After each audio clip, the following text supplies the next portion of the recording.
Welcome to Autogefühl. I'm AJ and this is the all-new Mercedes GLC Coupe. Let's start talking about the front design. This is the AMG line, so you get slightly more athletic lower bumper design, as well as this really nice tri-star logo. You also have a two-dimensional logo, but I think in this case it looks pretty good. What do you think? I also do like the digital lights that you get here. Has some really nice features, including some animations that it can play. The GLC Coupe is 4.76 meters long. And that's actually a little bit longer than the previous generation and longer still than the current generation's standard GLC SUV. Up until probably the B pillar, it's very similar again between the two brothers, but what you will notice right away is of course the sloping roofline. It does taper in this very elegant, smooth coupe roofline, and I think it really does add that extra elegance.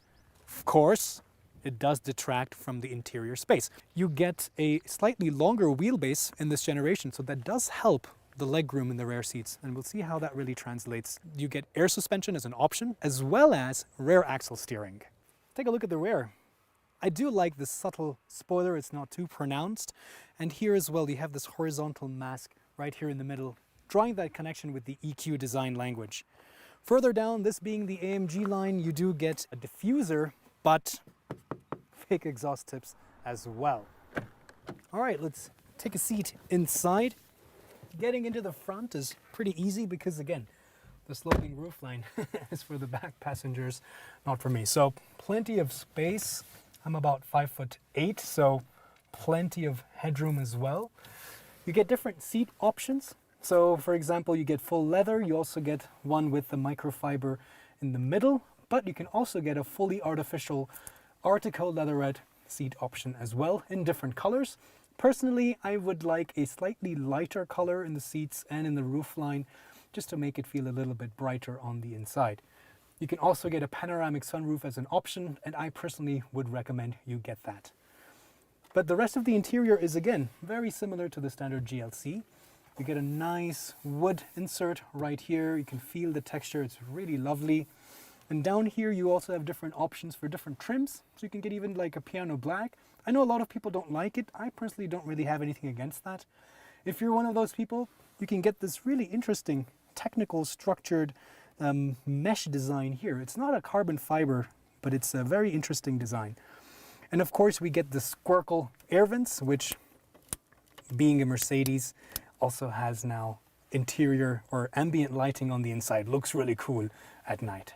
The center console is dominated by this floating screen, which just kind of swoops up like a wave from the middle. Really easy to access important settings because you have, for example, the climate control always static down here. It's the best of this kind of a situation when you don't have physical buttons, that at least they're big and they're easy and they never change. So I like that. And again, this is an SUV, so there is actually some off-road capability. And this is showcased here in the off-road view, where you get a bunch of things like the tilt-o-meter, tire pressure, steering angle, and because this is the air suspension, you can see that when you're actually raising the suspension, you can see how the actual suspensions here, the travel changes. So pretty interesting to see all of this in action. And of course, being the plug-in hybrid, you also have some specific views to help you manage and understand the statistics from your current driving. So for example, I've been driving for about 122 kilometers today, and I'm getting a 2.8 liters for 100 kilometers, which is really good. Most of this was on the highway at around 130 kilometers per hour, a little bit on the mountain. So ultimately, a really useful view and pretty good mileage. Being a plug-in hybrid, it's important to remember that you have to plug it in as much as possible. You also get a nice energy flow diagram to help you as well. This being the AMG line, we have the AMG steering wheel, but of course in the Avant-Garde line you have the 3-spoke wheel. You also have a virtual cockpit with a lot of different functionality and a lot of different views. You can even have, for example, a sport view. You can also put the entire map on the screen to help you navigate. There's of course a really large head-up display that also has different options for the view, and this is one of my favorite head-up displays. Really crisp, really large, and I think a really cool feature to have. That roofline makes it look sexy and technically makes it a little bit more aerodynamic, but the biggest trade-off is right here. and the headroom for the rear passengers. So, what's the verdict? Well, I'm 5'8". That's the amount of headroom I have, so I'm about 1.73 meters. This is set to my driving position, so knee room is great, again, because of this longer wheelbase in this new generation. That's not the issue, but I definitely do feel a bit hemmed in. No thanks to this really dark interior. So I'm somebody who really advocates for lighter colors in the interior, especially in the roofline, and even more so the panoramic glass. So that will definitely make it feel a bit more spacious on the inside. The materials in the back are also definitely one notch lower than the materials in the front, but at least you get air conditioning vents. You can also option to get further climate zones back here, and further charging is available. Door pockets, and the seat itself is a little bit more upright in this version than the standard SUV. Again, because they want to make you sit a little bit further up, because it tapers even further back here. So a little bit of compromise, definitely something you can live with. You also have a nice armrest with some cup holders as well. So you're pretty well catered to back here. You wouldn't be really cramped. But the million-dollar question is, what's the trunk like? Because of the coupe body, you do lose quite a bit of volume. In fact, this as it stands here in the plug-in hybrid version is just around 390 liters. But the length is actually longer than in the standard SUV because of the extended rear of this car. You can also, of course, lower the seats down, so you have that option right here with these switches. And this being the air suspension model, you can also lower the boot height by clicking on the switch, and the whole SUV will lower down, and then it's easier to put your items in. So you get a choice of different engine options depending on your market. Here in Europe, you start off with a 2-liter turbo 4, either petrol or diesel. Both of them as standard come with mild hybrid technology, but you can also get plug-in hybrids for both of them. This, for example, is the 400e. So this is the petrol hybrid, plug-in hybrid version with a combined output with the engine and motor of 381 horsepower. This has a 31 kilowatt hour battery. Of course, you also get in the future a 6-cylinder engine, and you get this with a 9G-tronic automatic transmission. And of course, 4MATIC is optional as well. What's the GLC Coupe like to drive? This being the plug-in hybrid, we're currently in the hybrid mode.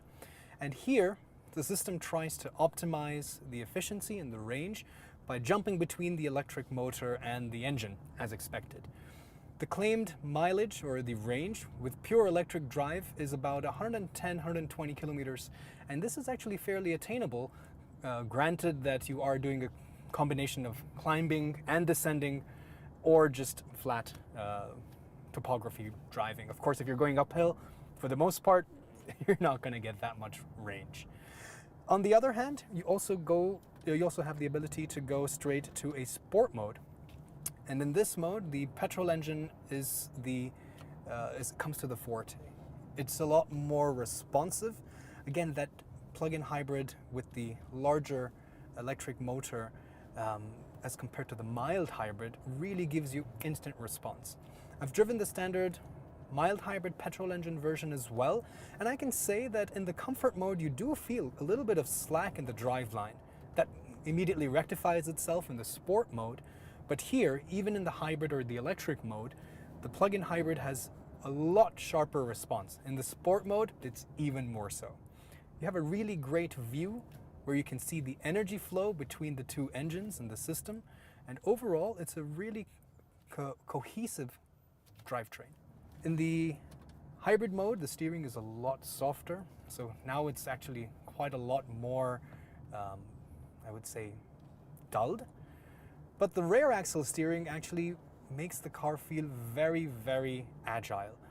It's a little bit, feels a bit artificial, and it takes a little bit of time to get used to it, but I find the system really useful, especially in the city.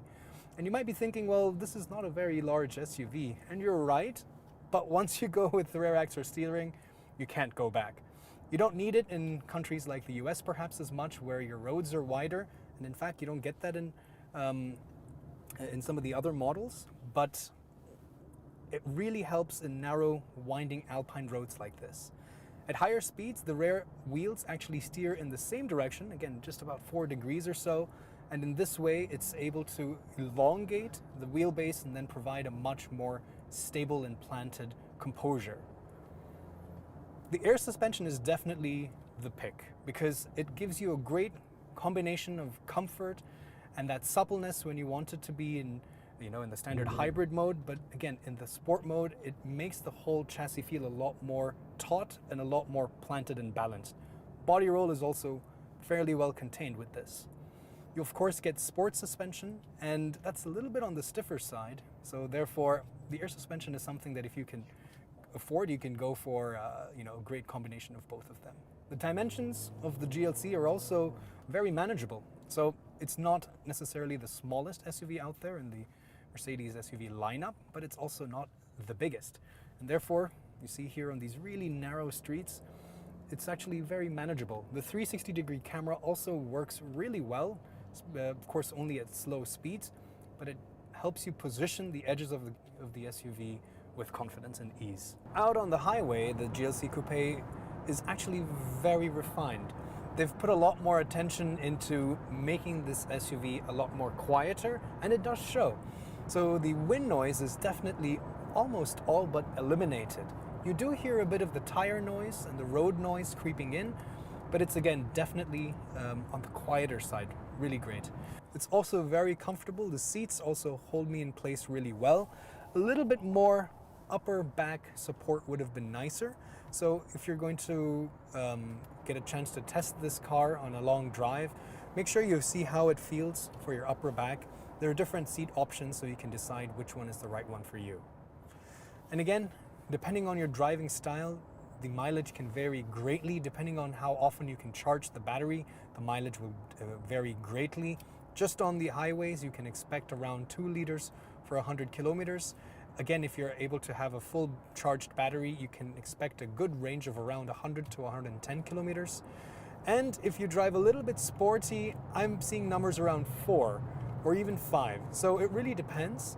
And I think it's a respectable number nevertheless. I don't think you're making any real sacrifices getting the GLC Coupe. But if you're interested in checking out what the benefit is with the standard SUV body style, make sure you check out our video of the standard GLC. And what about competitors like the X3 or the Q5? We've got you covered there as well. Check the links in the description below. Subscribe if you're new here, and like this video if you had a good time.